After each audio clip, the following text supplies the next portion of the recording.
Aujourd'hui, pas de dégustation, mais des renseignements sur les seconds vins des crus classés à Bordeaux, crus classés ou assimilés. Je suis frappé par l'unanimité des professionnels sur ces seconds vins que je trouve un peu suspects. J'ai un peu fouillé dans la documentation disponible et sur Internet pour lire des avis discordants. Ils sont rarissimes. Si vous regardez des vidéos sur des gens qui les vendent, assez étonnamment, ils les trouvent super. Il faut quand même préciser certaines choses. D'abord, cette histoire de second vin ne date pas d'hier. Au début du XXe siècle, le Clos du Marquis, donc deuxième vin du Léoville-Lascaz, existait déjà, ainsi que le pavillon rouge de Château-Margaux.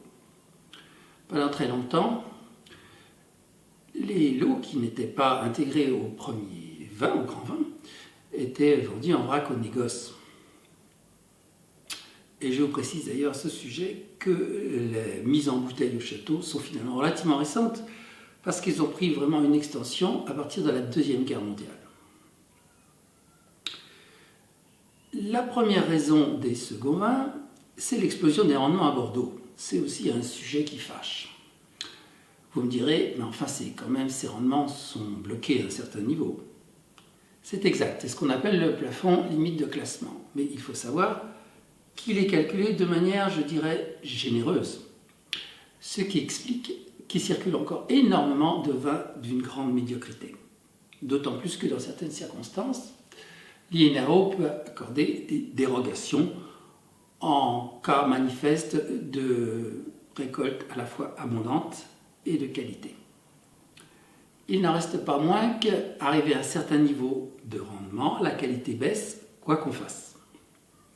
Par conséquent, pour maintenir le prestige des grands vins, il faut sélectionner de plus en plus. Et plus on sélectionne, plus il reste des lots à rejeter, et c'est le second vin.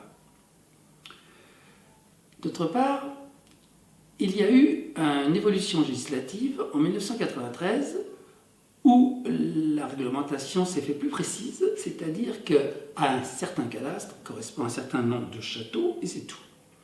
Ce n'était pas toujours le cas avant, où il y avait beaucoup plus de tolérance. D'abord, on pouvait déposer plusieurs noms de châteaux sur un même cadastre. Et puis, avec le développement des seconds vins, il y a commencé à avoir une certaine ambiguïté sur son origine. Parce que ce n'est pas seulement les lots qui sont rejetés dans le second vin, il y a aussi d'autres raisons. Il y a souvent des crus classés qui possèdent un autre domaine sur la même appellation et qui s'en servent, si vous voulez, pour augmenter le volume du second vin. Et ce n'est pas le cas de tout le monde. D'autre part, notamment en Médoc, où les propriétés sont très étendues, il reste encore pas mal de terres vierges, si vous voulez, c'est-à-dire où on a des droits de plantation potentiellement. Ces droits de plantation sont décidés au niveau européen. Il y a des quotas pour chaque pays. En fait, ces quotas sont relativement généreux, c'est-à-dire que les propriétaires ont finalement toute latitude, si elles en ont envie, d'étendre leurs vignobles dans des proportions évidemment raisonnables. Il n'en reste pas moins que ces nouvelles plantations sont forcément moins qualitatives. Pourquoi forcément ? Parce que depuis le temps qu'on connaît tous ces terroirs, on sait parfaitement où est la meilleure qualité, le meilleur potentiel qualitatif. Donc à tous les coups, on va planter sur des secteurs moins intéressants, qui vont directement aller dans le second vin. D'autre part, les seconds vins sont souvent à base de merlot, ce cépage rendant les vins plus flatteurs dans leur jeunesse. L'évolution donc des textes a amené les châteaux, ce qui au bout du compte les arrangeait, à laisser tomber la notion de château et a donc créé ces marques commerciales, car ce sont ni plus ni moins des marques commerciales comme la Dame de Montrose, les Côtes de Lingebage, etc. D'autre part, il y a un autre mythe sur les seconds vins, c'est l'histoire des jeunes vignes. Croire que systématiquement les jeunes vignes sont basculées dans le second vin, c'est beaucoup plus compliqué que ça. La première raison, c'est que le terroir l'emporte sur l'âge des vignes. Quand un château replante au cœur de son meilleur cadastre, très vite, la qualité explose. Et on se gardera bien de mettre cette production dans le second vin. Bref, il y a mille et une façons, je ne dirais pas de charcuter, en toute légalité d'ailleurs, pour faire ces seconds vins. Quand on voit des arguments du genre « oui, c'est la même équipe que le grand château qui s'en occupe », comme si c'était un plus, en réalité c'est un plus pour eux. Parce que s'il fallait embaucher une deuxième équipe pour le deuxième vin, ça serait déjà beaucoup moins rentable. Donc ces seconds vins ont été créés avant tout parce que ça les arrange eux et pas nous. Le problème est de savoir qu'est-ce que ça vaut au bout du compte. Et la seule vraie comparaison, qui élimine bien des discussions sans objet, c'est de les comparer à d'autres vins du même prix.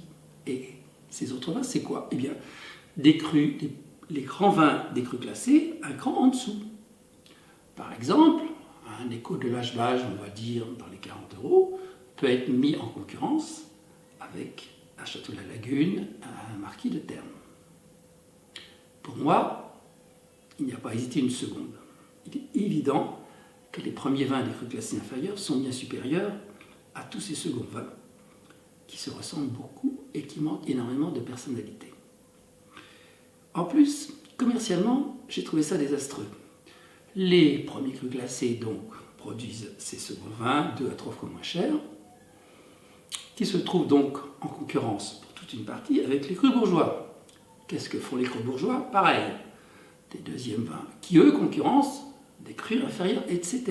Une sorte d'effet domino. Et on arrive à un stade où, dans les petits terroirs, ils vont finir par faire l'inverse, c'est-à-dire ils vont faire des soi-disant super cuvées, élevage soi-disant luxueux, sélection des meilleures parcelles, etc. Bref, dans une tranche de prix définie, on va trouver de tout et de n'importe quoi. Le problème, en fait, c'est que sur un terroir donné, que l'on connaît bien depuis des années, on sait parfaitement la meilleure manière d'en tirer le meilleur vin. Autrement dit, tout le reste sera forcément du charcutage. Charcutage haut de gamme dans les petites appellations, les Bordeaux supérieurs élevés en bois neuf, c'est vraiment n'importe quoi.